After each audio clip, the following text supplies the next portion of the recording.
Eh, bueno, me toca hacer de maestra de ceremonias, así que arrancamos. Estimados colegas, amigos y familiares que nos acompañan de manera presencial o virtual, en nombre del Instituto de Filosofía, Dr. Alejandro Korn, representado aquí nada menos que por su director, el Dr. Francisco Bertelloni, les damos la más cordial bienvenida a esta presentación del libro An Ontological Freedom de Francisco Bastita Harriet. Agradecemos compartir el espacio de este Centro Cultural Paco Urondo, una de las sedes de la Facultad de Filosofía y Letras de la UBA, en aulas como esta, en su querida sede de la calle Juan 480, Francisco enseña Historia de la Filosofía Medieval desde hace 10 años y en su Instituto de Filosofía trabaja hace 6 años como investigador del CONICET. Agradecemos el auspicio y el apoyo a este evento por parte de las Facultades de Filosofía y Letras y de Teología de la UCA, en las que Francisco es profesor de Historia de la Filosofía, y de los amigos de la Biblioteca Agustiniana de Buenos Aires, siempre generosos con su ayuda y hospitalidad. Por otra parte, queremos destacar que las investigaciones que llevaron a la concreción de esta obra no habrían sido posibles de no ser por las becas de doctorado y postdoctorado del Consejo Nacional de Investigaciones Científicas y Técnicas y de Investigaciones Científicas y Técnicas de Argentina y del Harvard University Center for Italian Renaissance Studies en la Villa Itati. Bueno, vamos a empezar la presentación del libro. En primer lugar, le vamos a dar la palabra a la doctora Claudia D'Amico. La doctora Claudia D'Amico es profesora titular regular de Historia de la Filosofía Medieval en la Universidad de Buenos Aires y en la Universidad Nacional de La Plata, y se desempeña como investigadora principal del CONICET en el Instituto de Filosofía Dr. Alejandro Korn. Su área de especialización es el neoplatonismo medieval, con especial atención en el pensamiento de Nicolás de Cusa y sus fuentes. Sobre estos temas ha escrito libros en colaboración, numerosos artículos y capítulos de libros para publicaciones internacionales y nacionales. Desde 1999 dirige, junto al profesor Jorge Maqueta, el Círculo de Estudios Cusanos de Buenos Aires, reconocido por el Cusanos Institute de Trier, y encargado de la edición bilingüe de las obras de Nicolás de Cusa. Desde 2011 es presidenta de la Sociedad Iberoamericana de Estudios Neoplatónicos y a partir del 2014 miembro del Comité Científico de la Cusanus Gesellschaft de Alemania. Es directora de la revista Patristica et Medievalia de la sección de estudios de filosofía medieval de la UBA. Bueno, muchísimas gracias. ¿Está bien acá? Sí, bueno, muy buenas tardes.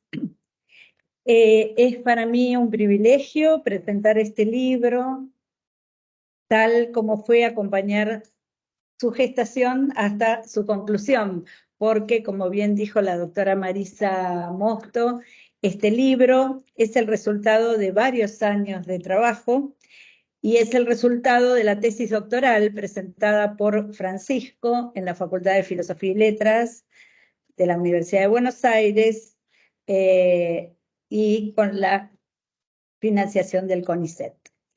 Desde los inicios, Francisco se integró a nuestro grupo de investigación y seguimos juntos hasta hoy, llevando a cabo nuevos desafíos. La página inicial del libro, como ustedes podrán ver, está expuesto allí, y aquí tenemos otro ejemplar, la cual se dedica a los agradecimientos a tantos colegas, amigos, amigas de distintas procedencias e instituciones. Da cuenta, en primer lugar, que estos trabajos, que por momentos son muy solitarios, no pueden llevarse a cabo sin una red profesional y sobre todo sin una red afectiva. Last but not least, aparecen aquellos a quienes el libro está dedicado: su esposa Pilar, sus hijos Felipe, Marcos, Manuel y Delfina. Y si no recuerdo mal, Manuel y Delfina nacieron durante este proceso. Así que todos tienen algo que ver con este libro. Quisiera referirme en primer lugar al título de este libro. En segundo lugar, poner de manifiesto qué tipo de trabajo es y finalmente sacar algunas conclusiones respecto de qué se ha puesto en juego en este texto. No voy a hablar de la estructura y del contenido de los capítulos porque el colega que me sucede, que es Juan Carlos Salvi, va a hacerlo, así que no los vamos a aburrir repitiendo esto 2 veces. Entonces, en primer lugar nos vamos a referir al título. Francisco se refiere a una libertad ontológica. Todos entendemos por libertad algo que no está sujeto a nada, que no responde a la necesidad y, como bien explica Francisco, debe pensarse más allá del orden causal. Pero con la calificación ontológica, Francisco quiere decir que esta libertad es constitutiva del ser. ¿De qué ser? No se asusten que no vamos a hablar del ser y la nada. Vamos a tratar de que se entienda. ¿De qué ser? Del ser de Dios, en primer lugar, y del ser humano. La noción cristiana de ser humano como imago Dei, como imagen de Dios, se juega completamente en la libertad. Y voy a hacer una afirmación audaz. Esto que acabo de decir y que afirma Francisco y sostiene, él lo encontró en los textos de Gregorio de Niza. Me atrevo entonces a invertir la génesis. He visto por años, y sigo viendo a Francisco, apasionado y atravesado por el tema de la libertad. No cabía sino llamarla ontológica. La libertad no es un agregado en la naturaleza humana, sino que es la misma naturaleza humana. Esto relativo al título del trabajo. El tipo de trabajo que presenta el libro es un trabajo sobre fuentes. Después de exponer la doctrina nicena sobre la libertad, Francisco rastrea su continuidad en la Edad Media hasta llegar al estudio pormenorizado de su recepción en el siglo XV italiano. Allí se constata esa recepción por la afición por las traducciones del griego, también de los llamados padres, y por último se dedica al estudio de su posible gravitación en las filosofías de Nicolás de Cusa y Piccolo de la Mirandola, pensadores pertenecientes a la primera y segunda mitad del siglo XV, respectivamente. Bastante recientemente, Bárbara Casén, que como sabemos es una gran filósofa y filóloga, especialista en filosofía antigua, se preguntaba acerca de la relación de algunos filósofos contemporáneos con los antiguos y contraponía la noción de recepción a la de reapropiación. Mientras que lo que se recepciona parece indicar cierta pasividad, como la de un receptáculo, la reapropiación ofrece una visión más dinámica relativa a un pensador que visita a otro y realiza al mismo tiempo una acción de hermenéutica o interpretación sobre la obra que está leyendo. Hay algo de esto en los autores clásicos en general. Me refiero sobre todo a los autores medievales y renacentistas. En este caso, los autores tratados por Francisco bucean en los textos de Gregorio, no para repetir lo que dice, sino para repensar desde sus respectivos horizontes de sentido. Y esto es muy claro en esta tesis, que más allá que Francisco use el término recepción, que es el que habitualmente acostumbramos a usar, hay una auténtica reapropiación. Ahora bien, mientras que los medievalistas, perdón, no los medievalistas, sino los medievales. Ahora bien, mientras que los medievales hacen una utilización explícita de los textos de Gregorio, curiosamente, los renacentistas, como muestra Francisco, lo callan. Quizá en el caso del Cusano, porque las vías por las que accede a las doctrinas del Niceno es sobre todo indirecta. Pero el más curioso es el caso de Pico.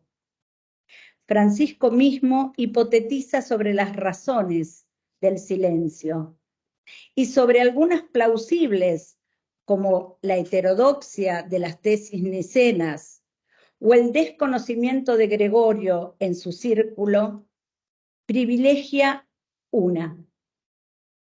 Pico tiene la intención de mostrar las radicales tesis de Gregorio como propias, hiperbolizando en este sentido la reapropiación. Directamente las hace propias.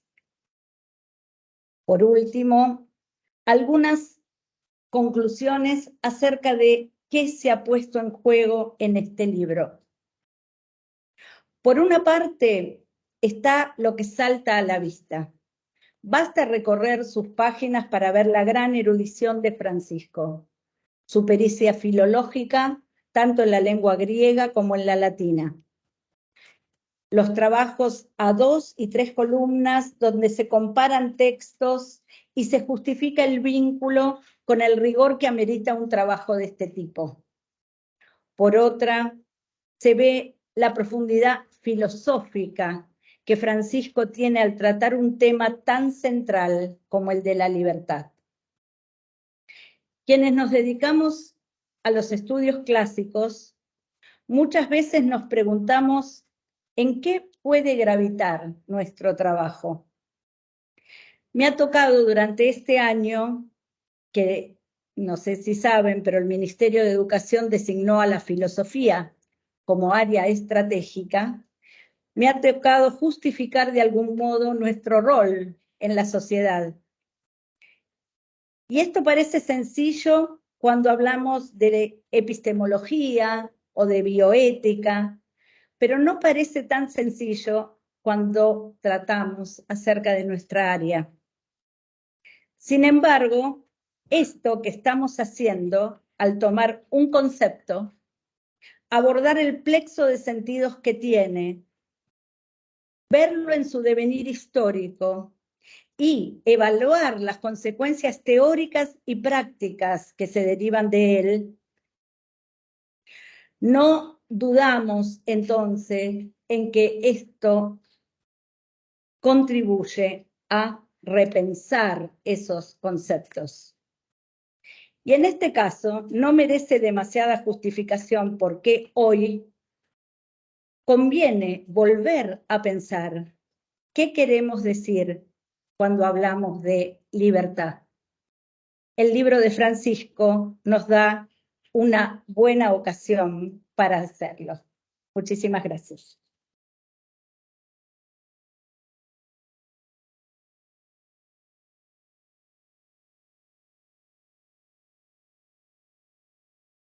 Ahora el libro.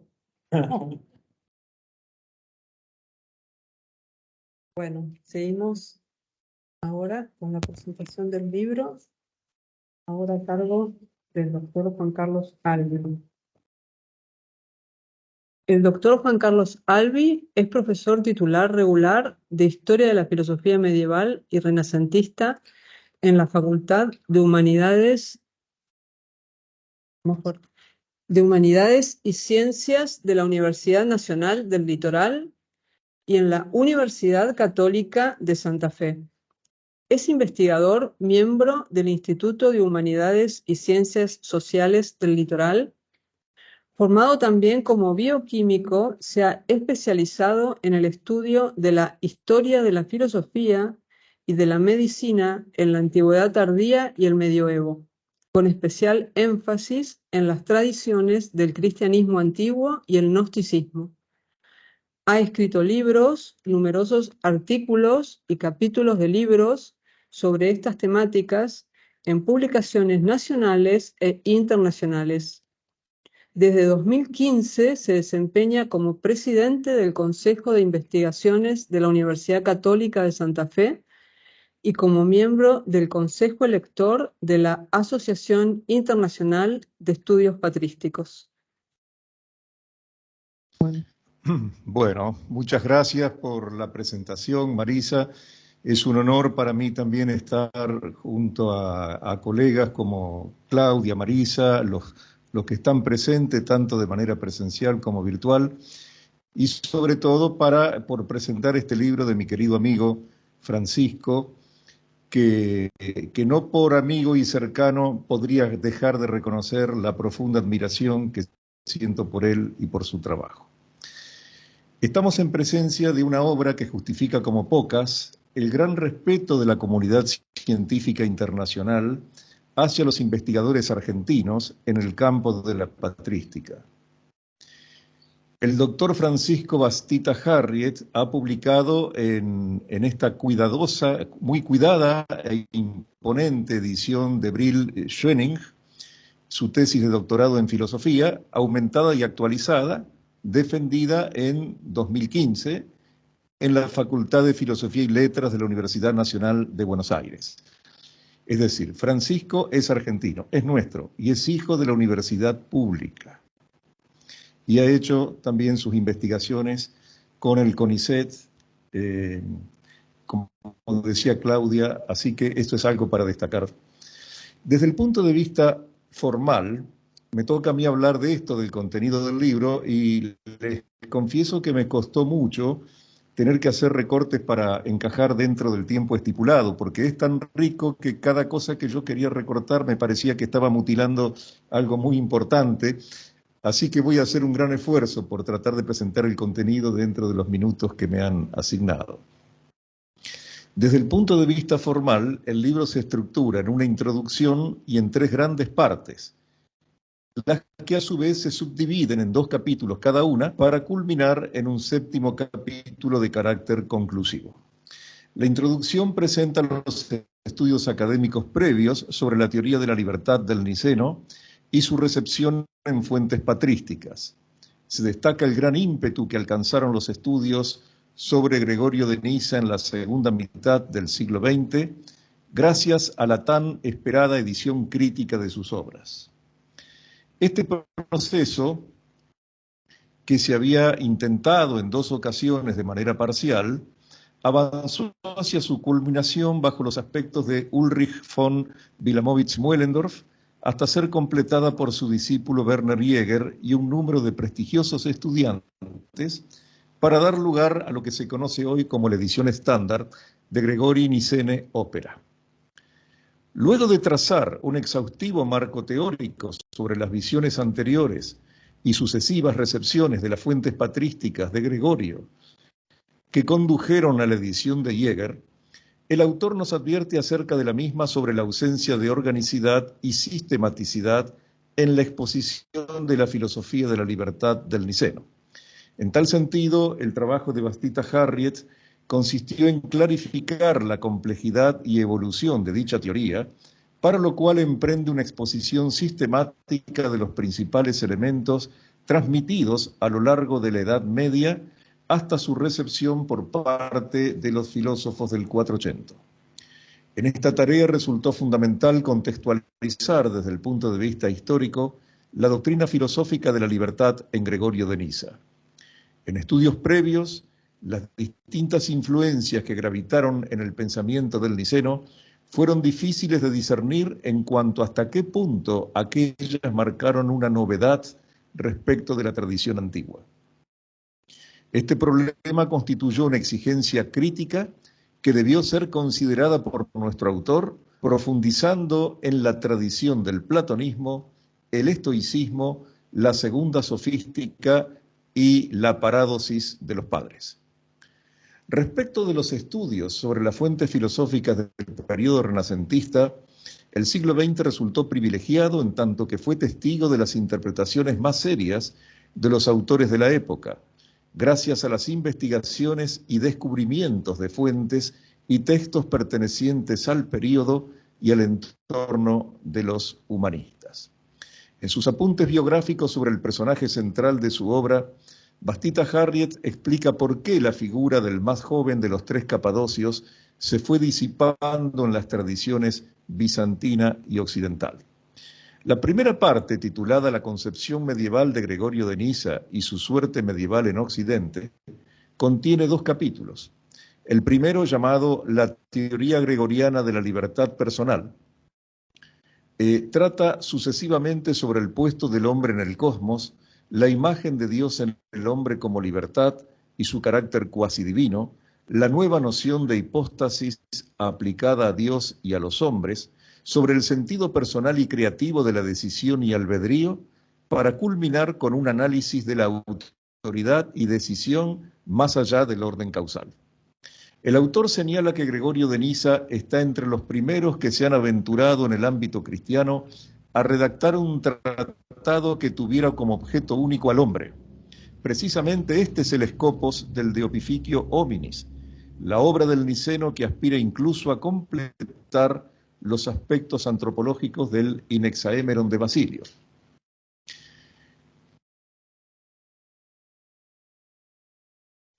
Al momento de describir la grandeza del hombre, concurren al texto las tradiciones exegéticas judías antiguas, como las tesis filosóficas del Pórtico, en cuyo vínculo entre sabiduría y realeza es posible encontrar un antecedente platónico como el que aparece en la imagen del filósofo rey en República 6. La condición privilegiada del hombre que los cínicos y estoicos designaban para el hombre sabio, Gregorio la hace extensiva a toda la naturaleza humana, creada a imagen y semejanza de Dios. En el libro 4 del De Opificio Hominis, Gregorio comienza por el carácter regio del alma humana para extenderlo luego a la integridad de la naturaleza del hombre, lo que abarca su cuerpo erguido y orientado hacia el cielo, como ya lo habían señalado antes los estoicos Filón de Alejandría y Justino Mártir.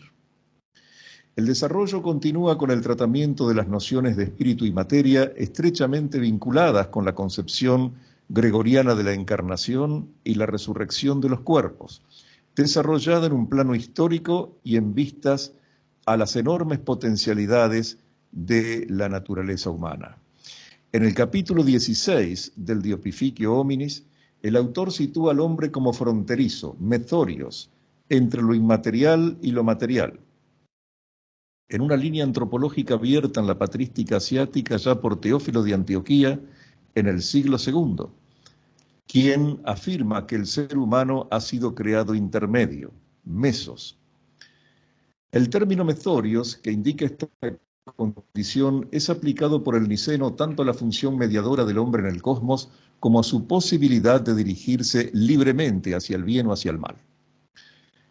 En cuanto a manera de colofón del vasto desarrollo que hace Bastita Harriet en este capítulo, afirma que Gregorio intenta ser fiel a toda la tradición patrística griega que lo precede, aunque proponiendo un fundamento más firme y radical a su teoría de la decisión, lo que ha valido tanto la admiración de sus escasos lectores como la indiferencia y censura con que su legado fue recibido en gran parte de la tradición medieval y bizantina. El capítulo 2 se titula La teoría de la libertad del niceno en los autores medievales y se refiere a los momentos y autores más relevantes en la recepción de la antropología de Gregorio en Bizancio y en el occidente latino durante la Edad Media. A pesar de que los aspectos más originales de la antropología de Gregorio no fueron desarrollados durante este periodo, existen, no obstante, vestigios y proyecciones de su doctrina que resultaron importantes para entender el carácter y filosofía del gran Capadocio en el siglo XV italiano. Se analiza primeramente la teoría de la libertad en autores bizantinos, con preferencia en los aspectos teológicos y dogmáticos, porque a través de las discusiones en esta rama del saber se transmitió la antropología del Niceno, cuya influencia en los debates cristológicos de los siglos V y VI fue notable, como también sucedió con el resto de los capadocios.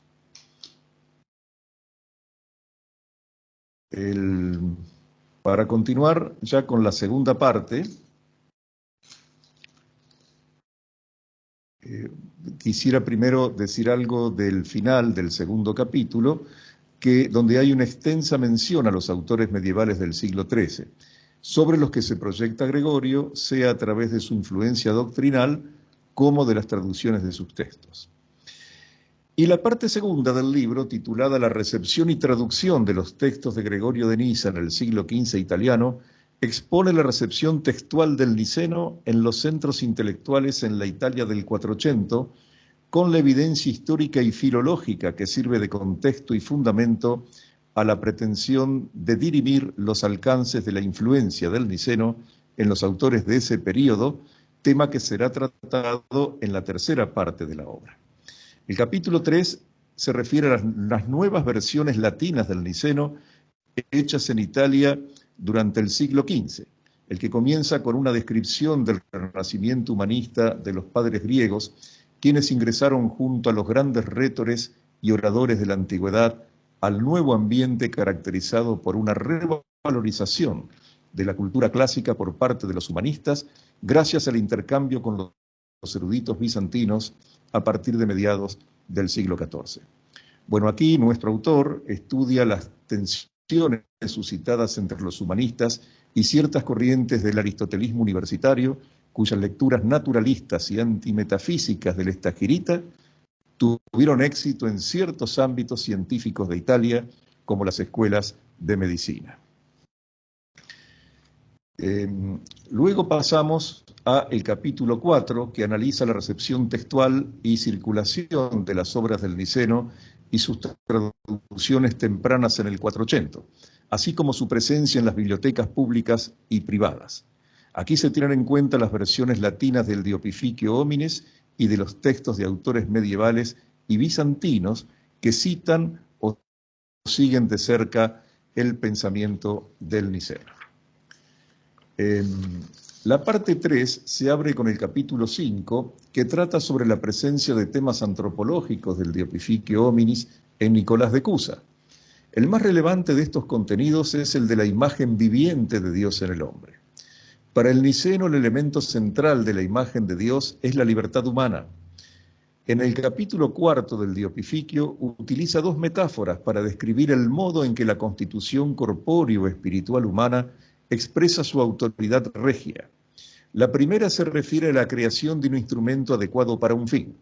Allí afirma que el hombre fue adaptado por Dios para ejercer la realeza por medio de su alma independiente y autogobernada.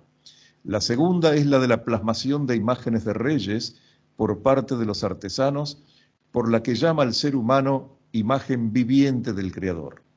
Es posible que el Cusano haya elaborado su concepción de la mens como imago viva por la influencia de Gregorio, al menos de modo indirecto, pues el niceno la utiliza en su tratado contra Eunomion.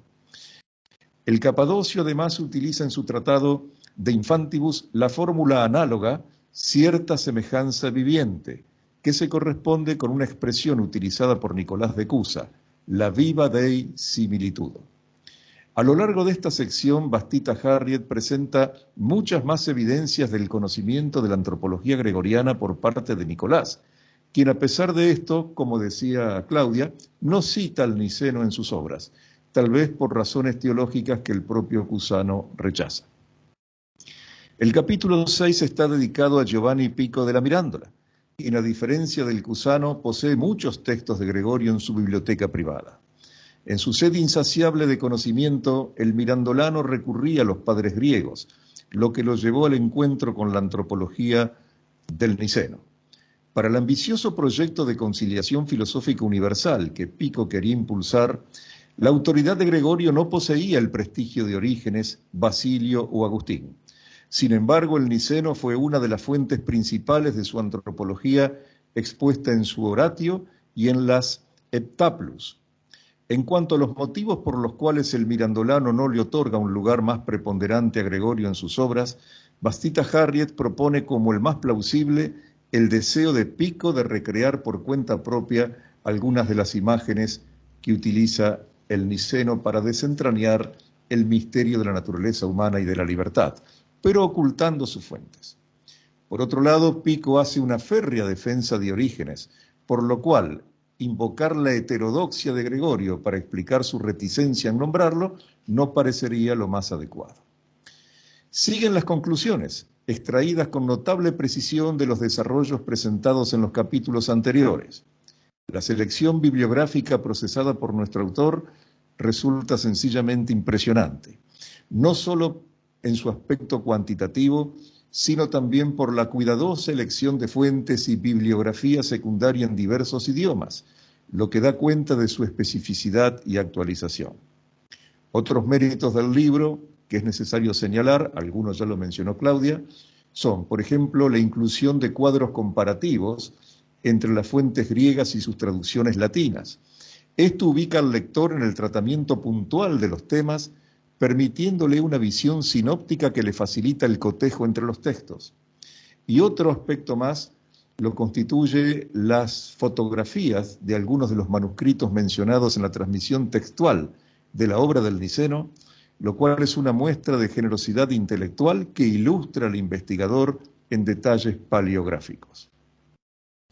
Hace tiempo que Gregorio de Niza se merecía un estudio como este y un autor como Francisco Bastita Harriet, agudo en el análisis, profundo en la comprensión de textos complejos, que se maneja con asombrosa destreza, tanto entre las fuentes griegas y latinas como entre la antigüedad y el Renacimiento. Su estilo erudito y al mismo tiempo elegante y ameno desmiente por completo el prejuicio que presenta a la escritura académica como alejada de la lectura agradable.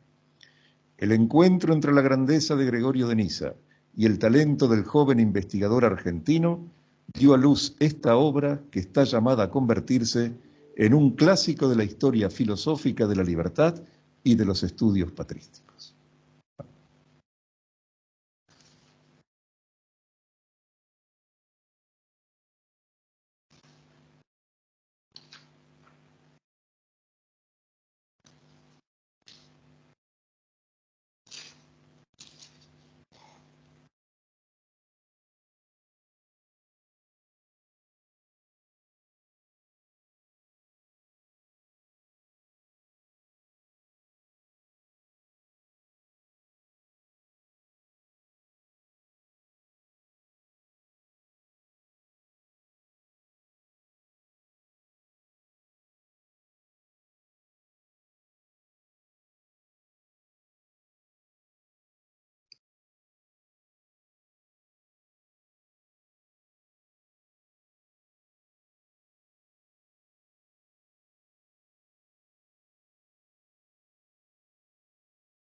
Ahora sí, ahí Ahora está. sí, ahora sí. Perdón.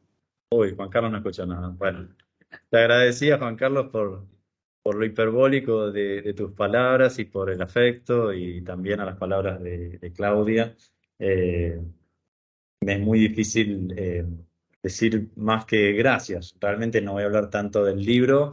En todo caso, haré referencia a alguna etapa del proceso en el que están involucradas tantas personas, como decía Claudia al principio, que sería imposible de detallar. Después de escribir y reescribir esa dedicatoria, recordé otra decena de nombres que no había colocado ahí, de personas con las que conversé estas cosas, que leyeron alguna parte del texto, que me acercaron alguna sugerencia, que me ayudaron en el proceso de acceso a los textos, a los manuscritos, a las copias. Fue un trabajo de muchos, muchos años. Claudia decía que 2 de mis hijos habían nacido en el proceso, pero realmente desde que empezó a concebirse el texto, estábamos recién casados con Pilar y básicamente todos nuestros hijos están hilvanados con este libro de una u otra manera, por eso no podía dedicarlo a otras personas que no fuera ellos, que lo vieron crecer y gestarse también de la mano del crecimiento de nuestra familia, ¿no? Pero bueno, me tengo que ordenar un poquito porque quiero agradecer muy especialmente, bueno, a todas estas personas muy involucradas con este proceso. Primero también quiero agradecer lo que fue una sorpresa para mí, que es la presencia de Marisa en esta mesa, coordinando este espacio, voluntariamente y más allá de lo que yo hubiera esperado. Marisa fue profesora mía durante la carrera en la Universidad Católica Argentina. Sí, también es hijo de la UCA. No sé. También soy hijo de la universidad privada y de la UCA. Y con ella, bueno, fue una de las personas que comencé a leer aspectos de la tradición oriental en mayor profundidad. Por ejemplo, los textos de Blonsky, que nos daba a leer en un seminario de posgrado. Eh, Entré en contacto con la riqueza de esa tradición. Más allá de que había leído algunos textos de Gregorio en mi cursada de medieval, eh, con el profesor Héctor del Bosco, con el profesor Jorge Barros, y ya esa lectura de textos del De Opificio Homini serán sobre la realeza de la naturaleza humana, de que el ser humano, por su propia naturaleza, poseía una dignidad inalienable, una libertad y eso me cautivó. Dije, yo tengo que seguir leyendo a este autor en alguna etapa de mi vida, digamos, siquiera de mi carrera pensaba, ¿no? Eh, y bueno, Héctor y Jorge me iniciaron a la lectura de estos textos y tal vez una de las primeras influencias que marcaron mi vocación de historiador de la filosofía fue el profesor Francisco Locata, el padre Locata, que fue nuestro profesor de moderna en realidad, pero terminó siendo mi director de tesis de licenciatura. Él despertó en mí la pasión por la historia de la filosofía y por hacer historia de la filosofía amando lo que uno está haciendo, respetando incluso con veneración a los autores, a los textos, quitando todo prejuicio de cualquier tipo para aproximarse a una historia viviente de autores, de contextos, de textos, de ideas que se van transformando a lo largo del tiempo y enriqueciendo. Eh, Eso fue lo que yo viví en su curso y no dudé en recurrir a él con esta inquietud de Gregorio. Yo tenía miedo, un autor cristiano, un padre de la iglesia, para filosofía, y él ya lo conocía, lo había leído, recordaba los textos que había leído de él, y me dijo, sí, sí, sobre la libertad. Le digo, es el tema que yo quiero hacer. Bueno, desde ahí en adelante, no, mi relación con Gregorio fue creciendo. Eh, Después fui recibido en la Universidad de Buenos Aires, habiendo concluido mi tesis, en primer lugar por doctor Francisco Bertelloni, que hoy es director del Instituto de Filosofía, doctor Alejandro Korn. Él me dio la bienvenida. Yo contacté al director de la publicación patrística en Medievalia, porque había leído un artículo de María Mercedes Vergada y quería conocerla. Ella había fallecido pocos meses antes y Francis, que la conocía muy bien y muy profundamente, bueno, me invitó enseguida a la sección de medieval y esto fue en el año 2002, hace más de 20 años. Y ahí empezó mi vínculo con la UBA. Y después, en 2007, conocí a Claudia, que ese mismo año me invitó a su grupo de investigación. Hoy estuve revisando un poco los mails. Eh, Justo antes del nacimiento de Felipe, nuestro primer hijo con Pilar, yo le digo, está por nacer mi hijo, pero en cuanto pueda me voy a sumar a las reuniones del grupo de investigación y bueno, ahí estoy todavía hoy. Así que la hospitalidad, la calidez que se vivía en esa sección de medieval y que hoy, gracias a Dios, yo también puedo compartir y tratar de transmitir a muchos y muchas estudiantes que se están iniciando. Es un privilegio que voy a agradecer toda la vida, ser parte de esa comunidad académica y humana. Eh, Así que muchas gracias por todo el camino recorrido, especialmente Clau. Eh, y bueno, también a Pablo Caballero, que no pudo estar hoy porque es el cumpleaños del hijo. Y hubo un cambio de fechas y bueno, se le complicó. También, bueno, todo, la pericia técnica, filológica, todo el aprendizaje, pero sobre todo la disponibilidad, la generosidad, no podría dejar no podría acercarme a describir lo que fue ese acompañamiento de mi directora y de mi codirector de tesis. Eh, bueno, Juan Carlos es un amigo de los últimos años, que ya son muchos años, de compartir la pasión por la antigüedad cristiana desde un punto de vista filosófico, ¿no? Lo discutíamos hace un tiempito en una defensa de tesis doctoral que compartimos, la importancia de rescatar la dimensión propiamente filosófica de estos autores, que tan normalmente se los conoce desde un punto de vista más teológico y es necesario estudiarlo seriamente desde un punto de vista filosófico y con eso, bueno, con Juan Carlos ahora compartimos grupos de investigación también y para mí es un honor y una alegría muy grande escucharte y que estés presente también acá de manera tan especial como lo hiciste.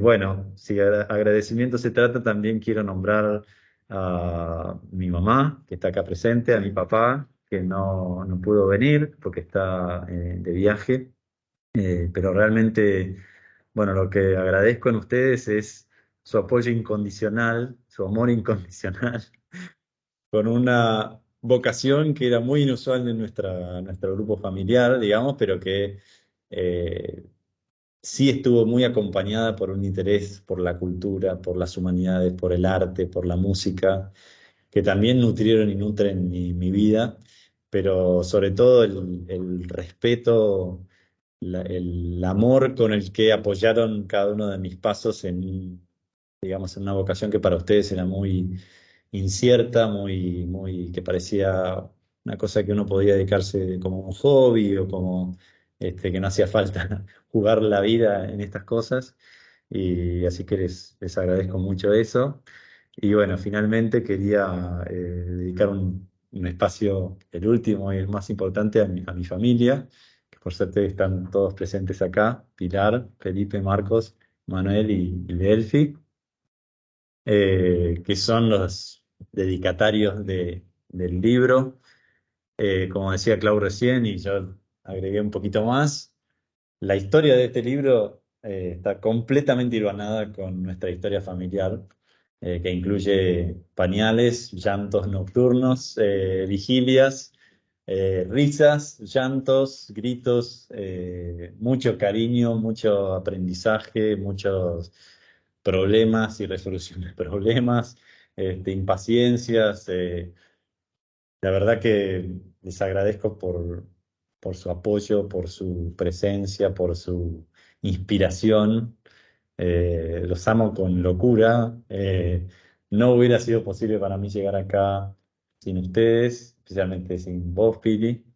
Eh, Así que les agradezco de corazón por estar acá y por todo su estar, que no es solamente estar presente acá, que hicieron posible que yo me siga inspirando y me siga teniendo ese tejido humano que mencionaba Clau, que hace posible cualquier cosa. Parece que cualquier cosa es posible cuando uno está bien acompañado.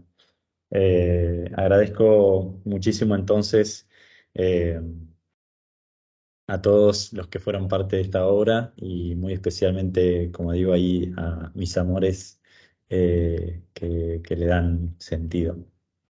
Bueno, gracias a todos.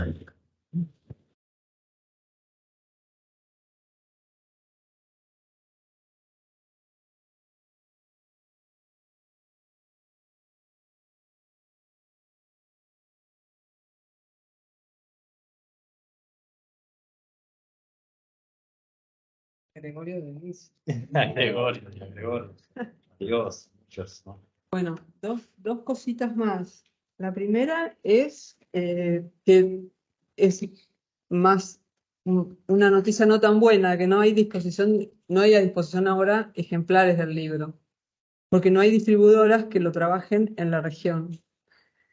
Pero hemos conseguido de la editorial Brill un descuento del 20% para los y las participantes de este evento, que lo pueden solicitar en la mesa de libros que gentilmente ha reunido una colega y amiga de Francisco, Sonia Ortega, saliendo del hall en este hall en segundo piso. Y la segunda noticia es que ahora hay un brindis, una celebración, un festejo, es así, es una muy buena noticia. Los invitamos a todos. Muchísimas gracias.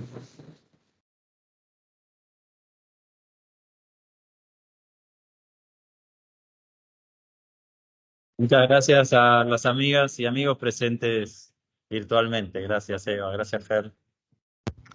Gracias, José Luis. Gracias, un placer compartir con todos ustedes. Muchas gracias, Francisco, por la invitación. Gracias, Juan Carlos. Gracias. Muchísimas gracias. Muchas gracias. Gracias.